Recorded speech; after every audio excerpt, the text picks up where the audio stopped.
The radio crackled with static as Sergeant Mike Thompson pressed his back against the concrete wall. Sweat dripped down his face despite the cool mountain air of Afghanistan's rugged terrain.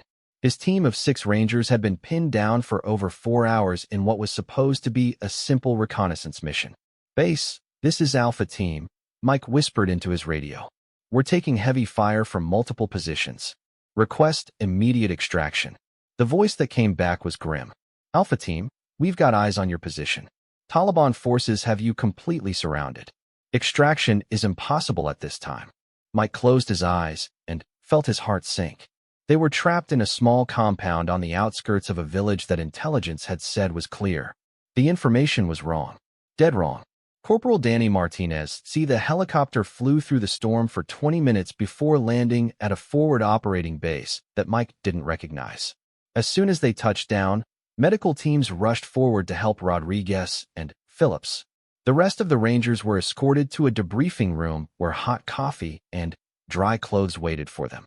Mike sat in the debriefing room, still trying to process what had happened. His mysterious rescuer had disappeared as soon as they landed, leaving him with more questions than answers. A colonel he didn't recognize entered the room and closed the door behind him. "Sergeant Thompson, I'm Colonel Harrison. I need to debrief you and your men about tonight's events," the colonel said, taking a seat across from Mike. "Sir, before we begin, I need to know who Guardian Angel is. My men and I owe her our lives." Colonel Harrison was quiet for a moment, as if deciding how much to reveal. "Sergeant, what I'm about to tell you is classified. The woman who rescued you tonight is Captain Sarah Mitchell, formerly of the 75th Ranger Regiment." Mike was surprised. A female ranger was still very rare, especially one with the skills they had witnessed. "Sir, how did she know we needed help? And how was she able to fly in those conditions?" Colonel Harrison pulled out a file and set it on the table. "Captain Mitchell was conducting her own mission in the area when she intercepted your distress calls. She made the decision to abort her own operation to come to your aid." The colonel opened the file, revealing photos and documents. Mike could see that Captain Mitchell had an impressive military record, multiple deployments, numerous commendations, and specialized training in long-range reconnaissance and sniper operations. "She's been operating alone for the past 6 months," Colonel Harrison continued. "Deep reconnaissance missions that require someone with her particular set of skills. When she heard your situation, she commandeered a civilian helicopter and came to help." "Commandeered?" Mike asked. "The pilot was reluctant to fly in those conditions. Captain Mitchell convinced him it was necessary." Mike shook his head in amazement. "Sir, I've never seen shooting like that. In zero visibility, in a storm, taking out targets at long range. How is that possible?" Colonel Harrison smiled slightly. "Captain Mitchell holds several military records for long-distance marksmanship. She's also one of only a handful of soldiers qualified to operate the Barrett M82 in extreme weather conditions. But her skills go beyond just shooting." The colonel showed Mike another document. "She grew up in Montana, hunting with her father from the age of 12. She could track animals through snow and rain before most kids could ride a bicycle. When she joined the military, those natural abilities were enhanced with the best training we could provide." "Where is she now?" Mike asked. "That's classified. But I can tell you that she's already back in the field, probably conducting another mission as we speak." Over the next hour, Colonel Harrison debriefed Mike and his team about the failed reconnaissance mission. It turned out that intelligence had been compromised, and the Taliban had been waiting for them. Without Captain Mitchell's intervention, none of them would have survived. "Your mission report will reflect that you were extracted by air support," Colonel Harrison told them. "The details of Captain Mitchell's involvement are to remain classified." "Sir, my men will want to thank her properly," Mike said. "I understand, Sergeant, but Captain Mitchell prefers it this way. She doesn't do what she does for recognition. She does it because it's the right thing to do." As Mike and his team prepared to return to their main base, he couldn't stop thinking about Captain Mitchell. In his years of military service, he had served with many brave soldiers, but he had never encountered anyone quite like her. Rodriguez, his leg now properly treated, hobbled over to Mike as they waited for their transport. "Sarge, do you think we'll ever see her again?" "I don't know," Mike replied, "but I hope so." 3 months later, Mike received a package with no return address. Inside was a simple card with a message written in neat handwriting. Rangers lead the way. Stay safe out there. Guardian Angel. Also in the package was a photo taken from a long distance showing Mike's team boarding the helicopter that night. Someone had been watching over them even after the immediate danger had passed. Mike kept the card and photo in his gear, a reminder of the night when someone appeared out of nowhere to save their lives. He often wondered what other missions Captain Mitchell was conducting, what other soldiers she might be helping in their darkest moments. Years later, after Mike had completed his military service and returned home to Texas, he would sometimes see news reports about successful military operations in remote locations. When the details seemed impossible, a single operative accomplishing what should have required a full team, precision operations conducted in terrible weather conditions, missions that succeeded against overwhelming odds, Mike would wonder if Guardian Angel was involved. He never found out for certain, but he liked to think that somewhere out there, Captain Sarah Mitchell was still watching over soldiers in need, still appearing when the situation seemed impossible, still making the difference between life and death for those who served. The story of that night became legend among the Rangers, passed down from one generation of soldiers to the next. It was the story of how sometimes, when everything seems lost, help can come from the most unexpected places. It was the story of a soldier who exemplified the Ranger creed, never leave a fallen comrade. But, most importantly, it was the story of how one person with extraordinary skills and unwavering dedication could change everything. Captain Mitchell had proven that sometimes the impossible becomes possible when the right person appears at exactly the right moment. Mike never forgot the lesson he learned that night in the mountains of Afghanistan. In the military, as in life, you never know who might be watching over you, ready to step in when you need help the most. And sometimes, the person who saves your life might be someone you never see again, someone who disappears back into the shadows as quickly as they appeared. The Rangers who survived that night went on to complete their tours of duty and return home safely. They all carried with them the memory of Guardian Angel, the mysterious woman with the Barrett rifle who had appeared when extraction seemed impossible and cleared their way to safety. And somewhere, Captain Sarah Mitchell continued her work, a guardian angel watching over those who served, ready to appear whenever the impossible needed to become possible. Rolled over to Mike, keeping his head low as bullets whizzed overhead. "Sarge, we're running low on ammo. Rodriguez took one in the leg, and Phillips has a head wound. We need to get out of here soon." Mike looked around at his men. These weren't just soldiers under his command, they were his brothers. He had served with most of them for over 2 years. They had been through everything together: training, deployments, firefights, and quiet moments where they shared stories about home. Private First Class James Rod the rain was coming down harder now, turning the dusty ground around their position into mud. Mike could hear the Taliban fighters shouting to each other in the darkness, coordinating their next move. His team was down to their last few rounds of ammunition. "Sarge, I'm out," Wilson called from his position. "Same here," Chin added. Mike looked at his remaining ammunition. 3 rounds left in his rifle and 1 grenade. Around him, his men were in similar situations. They had fought bravely, but the numbers were against them. Rodriguez, despite his wounded leg, had managed to crawl to a better position near the door. "I can hear them getting ready for another rush," he said quietly.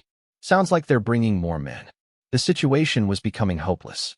Mike had led his men into what was supposed to be a routine mission, and now they were trapped with no way out. The weight of responsibility pressed down on him like a physical force. Through the broken windows, Mike could see muzzle flashes in the distance as the Taliban prepared for what would likely be their final assault. The storm had grounded all aircraft, cutting off their last hope of rescue. Just as Mike was preparing his men for what might be their last stand, something unexpected happened. A new sound cut through the noise of rain and distant gunfire, the distinctive crack of a high-powered rifle. "What was that?" Martinez asked, raising his head slightly. The sound came again, followed by confused shouting from the Taliban positions. Then, silence from one of their machine gun nests. Mike pressed himself against the wall and peered out through a crack. In the darkness and rain, it was hard to see what was happening. But the enemy fire had definitely decreased from one direction. "Someone's out there," Phillips said, His head wound, making his voice weak, but determined. Someone's taking out their positions. The radio suddenly crackled to life. But this wasn't the voice from their base.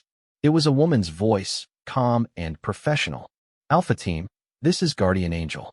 I've got eyes on your position. Stay down and let me work. Mike grabbed his radio. Guardian Angel, this is Alpha Team Actual. Who are you? What's your status? Alpha Team, just know that help has arrived. I'm going to clear a path for extraction. Keep your heads down.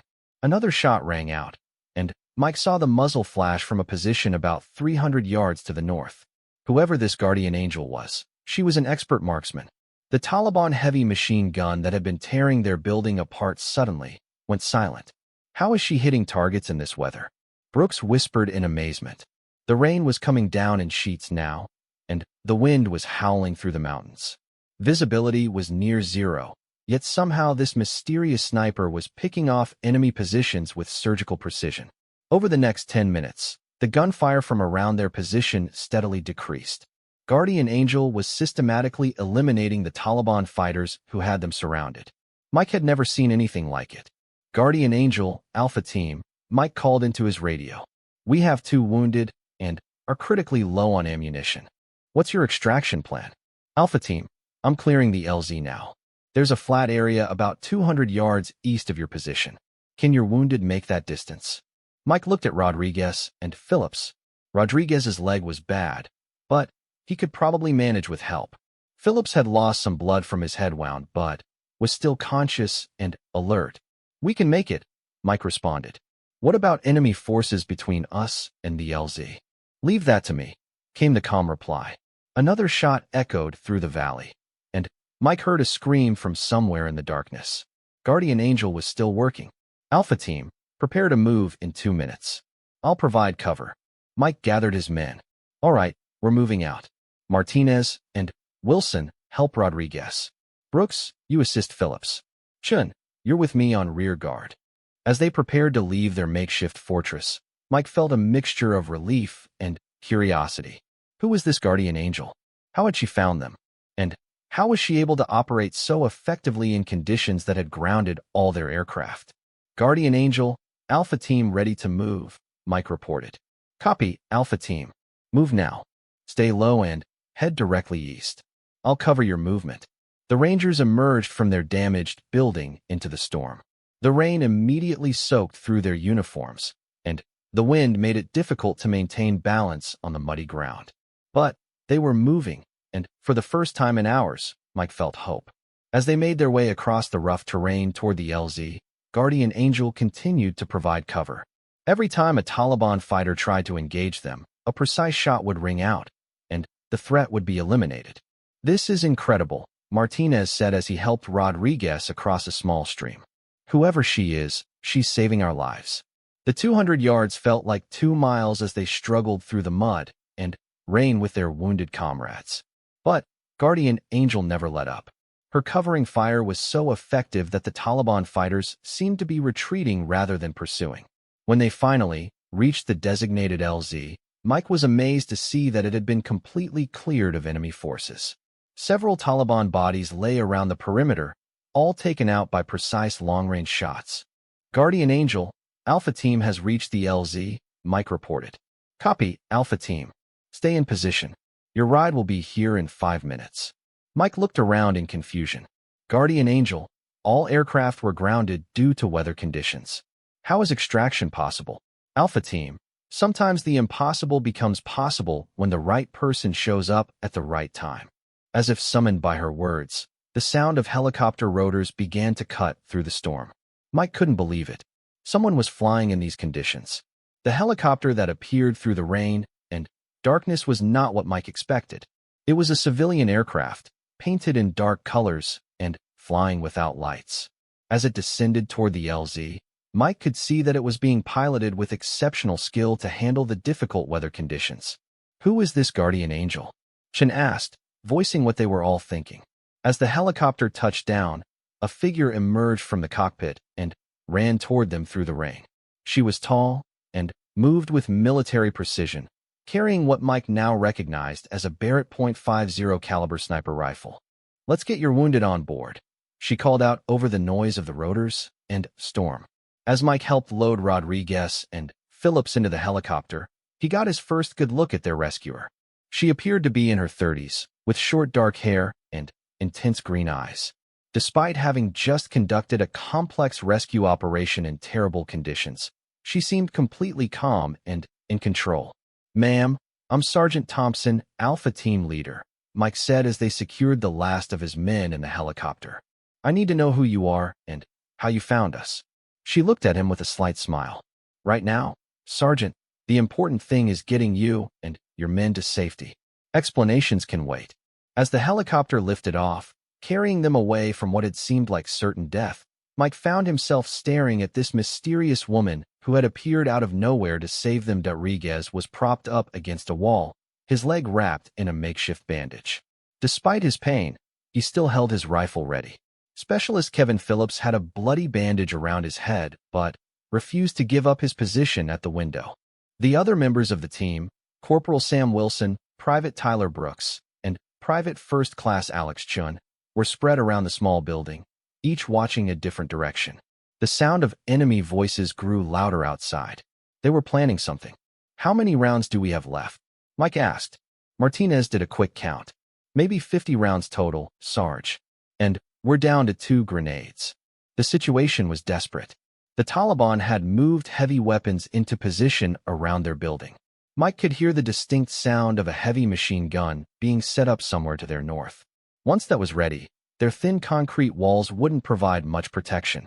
Mike tried the radio again. "Base, Alpha Team. We need air support immediately. We have wounded and are critically low on ammunition." "Alpha Team, nearest air support is 30 minutes out. Apache helicopters are inbound, but weather conditions are deteriorating. We may not be able to get them to your position." Through a crack in the wall, Mike could see storm clouds gathering in the distance. The wind was picking up, and he could smell rain in the air. If the weather got worse, they would be completely on their own. "What's our situation with the enemy?" Mike asked Martinez, who had been keeping track of their movements. "I count at least 20 fighters, maybe more. They've got us surrounded from 3 sides. The only clear direction is to the east, but that leads straight up a mountain with no cover." Mike studied their options. They could try to fight their way out, but with wounded men and low ammunition, it would likely be suicide. They could wait for air support, but the weather might prevent any rescue attempt. Or they could surrender, which wasn't really an option for any of them. As if reading his thoughts, Rodriguez spoke up from his position against the wall. "Sarge, we ain't giving up. Whatever happens, we fight." The other men nodded in agreement. These Rangers had trained for situations like this, but training never fully prepared you for the real thing. The fear, the uncertainty, the weight of responsibility for other people's lives, it was overwhelming. Mike had grown up in a small town in Texas where everyone knew everyone. He had joined the Army right after high school, driven by a desire to serve his country and make a difference. He had worked his way up through the ranks, earning respect through dedication and courage. But nothing had prepared him for this moment. The radio crackled again. "Alpha Team, be advised. We're tracking a large storm system moving into your area. Visibility is dropping rapidly. All aircraft are being grounded for safety." Mike felt a chill that had nothing to do with the mountain air. They were truly on their own now. Outside, the Taliban fighters were getting bolder. They had started moving closer to the building, using the deteriorating weather as cover. Mike could see shadows moving between the rocks and abandoned vehicles that littered the area around their position. "They're going to rush us soon," Wilson said from his position at the eastern window. "I can see them massing about 100 yards out." Mike made a decision. "All right, listen up. We're going to make them pay for every inch. Martinez, you and Brooks take the north side.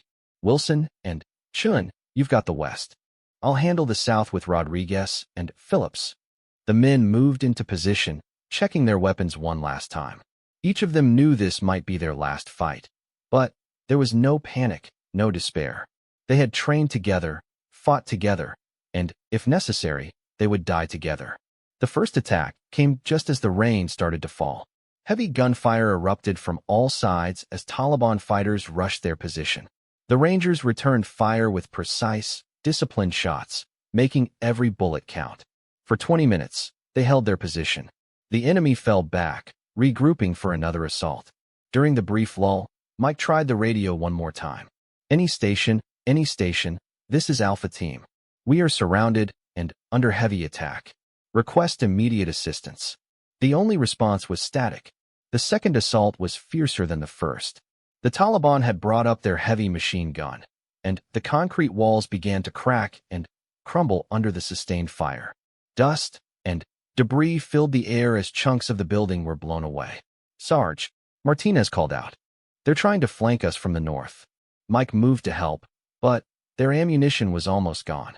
Each shot had to count now more than ever. As the firing intensified, Mike found himself thinking about home, about the people who were counting on him to bring his men back safely. The weight of command had never felt heavier than it did in that moment, trapped in a crumbling building with enemies closing in from all sides. Rangers whispered, "Extraction impossible." Then, she appeared with Barrett and cleared the LZ.